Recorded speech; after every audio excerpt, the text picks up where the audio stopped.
E aí pessoal, beleza?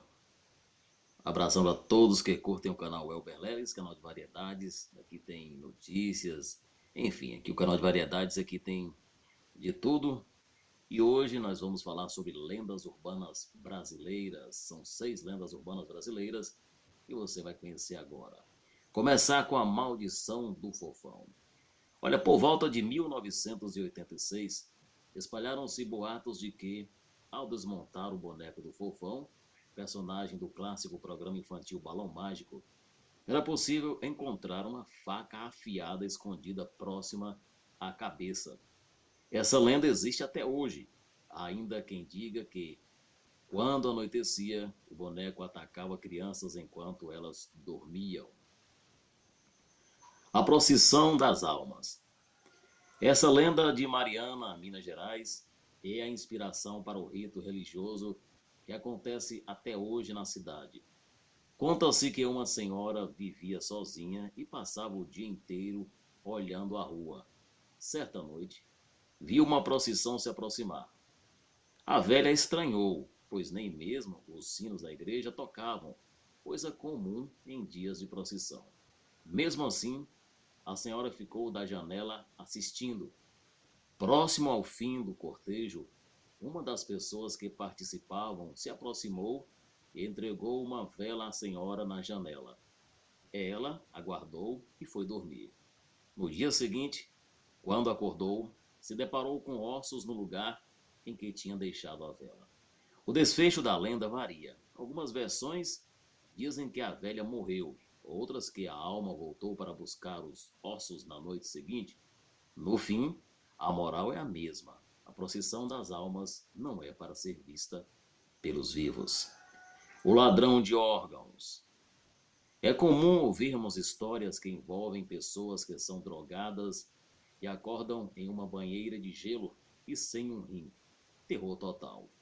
Pois bem, há uma lenda urbana brasileira que trata desse tema assustador.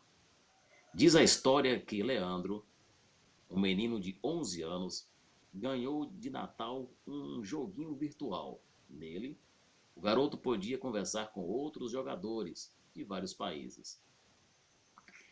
Ele acabou ficando bem amigo de um usuário chamado Lordezagodoara, que lhe mandou um link. Segundo o colega misterioso, era um jogo que ele próprio havia desenvolvido. Cheio de inocência, Leandro clicou no link, que era, na verdade, um rastreador que mostrava o endereço da criança. No dia seguinte, o menino teria acordado em uma banheira cheia de gelo, com um corte na região das costas. O Capa Preta. Na década de 1970, os moradores de Juiz de Fora, Minas Gerais, teriam sido aterrorizados por um homem misterioso que andava pela cidade coberto com uma capa preta. Como se isso já não fosse bizarro o suficiente, houve ainda relatos de pessoas atacadas por esse ser obscuro. A população, claro, entrou em pânico. Grupos de habitantes se formaram para caçar o tal capa preta. O resultado de fazer justiça com as próprias mãos foi desastroso. Pessoas que não tinham nada a ver com a história, como um padre confundido por causa de sua batina, foram castigadas. Até mesmo o exército tentou resolver o mistério. Mas o caso pareceu se resolver sozinho, pondo um fim à história. Na beira do rio que corta a cidade, foram encontrados uma capa e um bilhete de despedida do suspeito, que dizia ser mal compreendido pela sociedade. Gangue dos Palhaços. Você deve ter visto na internet e provavelmente se aterrorizado com a história de palhaços macabros que apareceram em vários países, inclusive no Brasil. Mas está achando que essa onda de palhaços sinistros é de agora?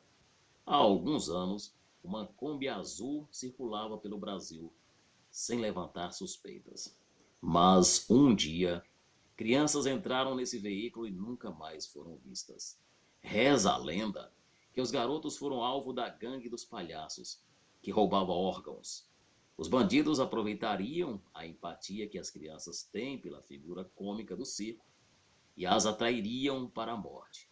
Essa história foi tão disseminada que vários palhaços perderam os seus empregos e sofreram ameaças de morte.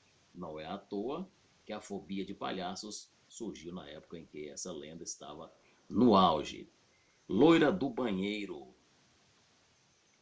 Uma lista de lendas urbanas brasileiras não estaria completa sem essa eterna diva do terror.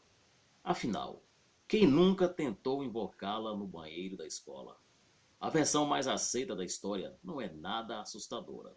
Na verdade, Maria Augusta de Oliveira, nascida em Guaratinguetá, São Paulo, no século XIX, é um exemplo de empoderamento feminino, o que, pensando bem, pode ter sido assustador para a sociedade da época.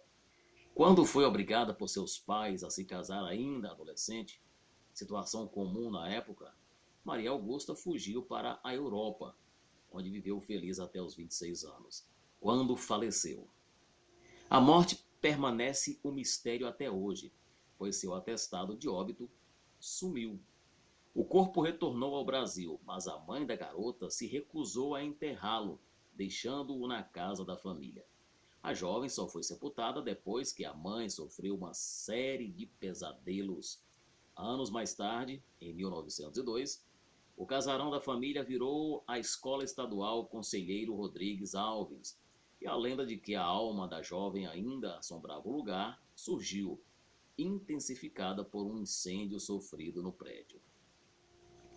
Mas onde entra o banheiro nessa história?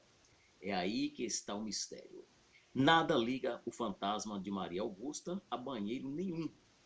Provavelmente, esse detalhe foi criado para evitar que os alunos da escola matassem aula no banheiro.